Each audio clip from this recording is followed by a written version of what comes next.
When you grow up in a home where emotional warmth just wasn't there, the damage doesn't stop when childhood ends. It actually changes the wiring inside your brain in ways that stick with you for years, sometimes decades.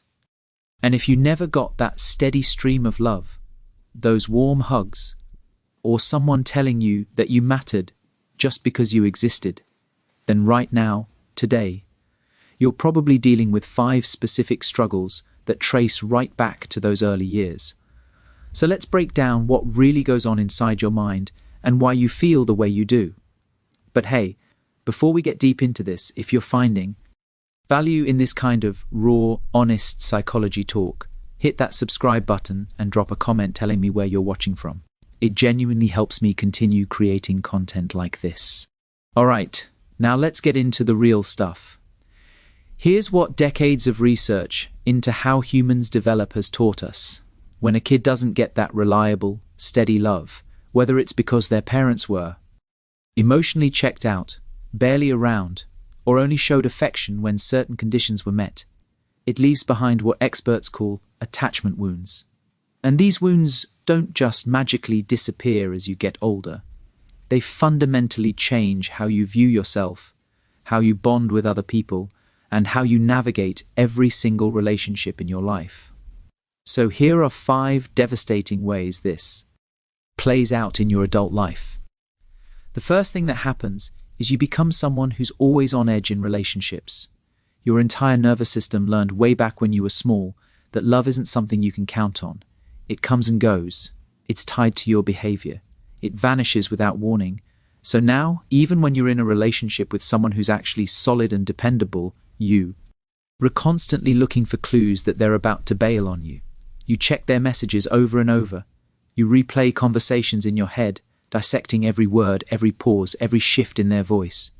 You prepare yourself emotionally for them to walk away even when there's zero evidence they're going anywhere.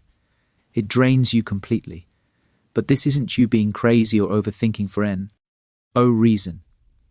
This is your brain running an old program that once kept you safe when you were trying to make sense of parents or caregivers who were hot and cold, there one day and distant the next.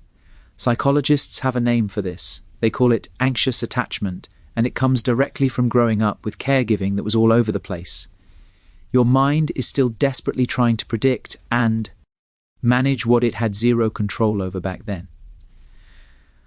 The second way this messes with you is that you can't actually let love in when it shows up.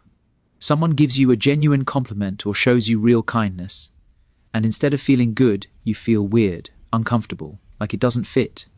You brush it off, make a joke, or immediately point out all your flaws.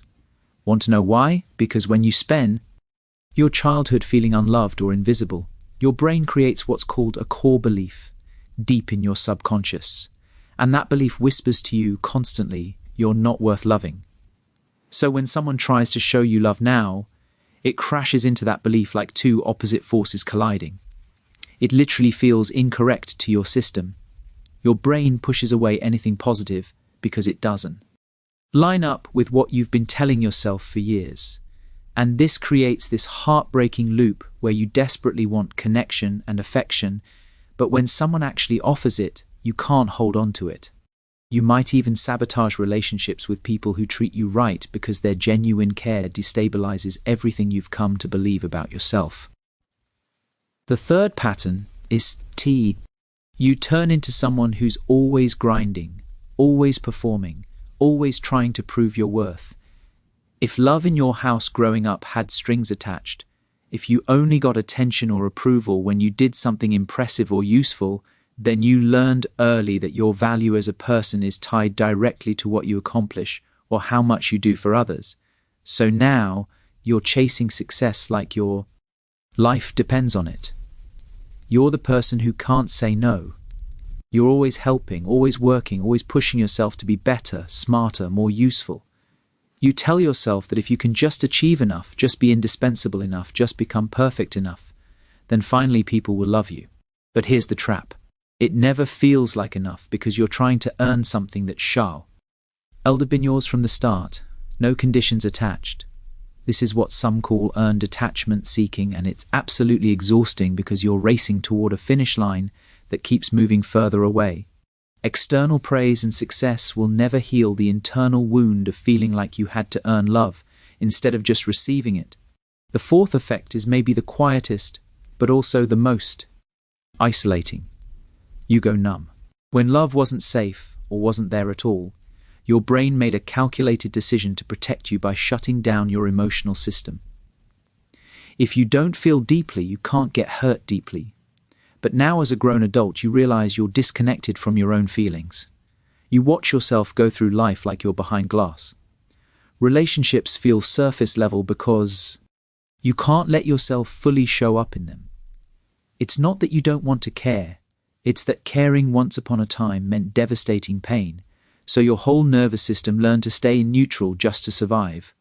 Therapists call this dissociation or emotional blunting, and it's one of the most misunderstood responses, because from the outside, you might look totally fine, completely functional, yet on the inside, you're a million miles away from yourself. And the fifth and final effect that haunts so many people is this bone-deep fear of being too much, of taking up space, of asking for anything. If your needs as a child were treated like they didn't matter, if you were made to feel like an inconvenience, then you learn to make yourself as small as possible. Now you say sorry for everything. You don't reach out when you're drowning. You suffer in silence because you'd rather hurt alone than risk annoying someone or being rejected for having needs. Because somewhere along the way, you absorb this toxic lie that your feelings, your struggles, your very existence is a burden. But here's what you need to hear and really let sink in. Having needs is not a flaw. It's part of being The people who made you feel like you were too much were wrong. And you can unlearn this. It takes time and it takes work, but it's absolutely possible. If you saw yourself in any of these 5 patterns, I need you to understand something crucial. You are not damaged goods. You're not broken beyond repair. You adapted in incredibly intelligent ways to survive a childhood that failed to give you what every child deserves. And recognizing these patterns right now, that's actually the most powerful first step toward healing them and building the life and relationships you truly deserve. For more real talk about psychology, trauma, attachment styles, and understanding human behavior, check out my newsletter, linked in the description. Every single week, I dive into topics like this with depth and zero fluff. Just genuine insight that actually helps.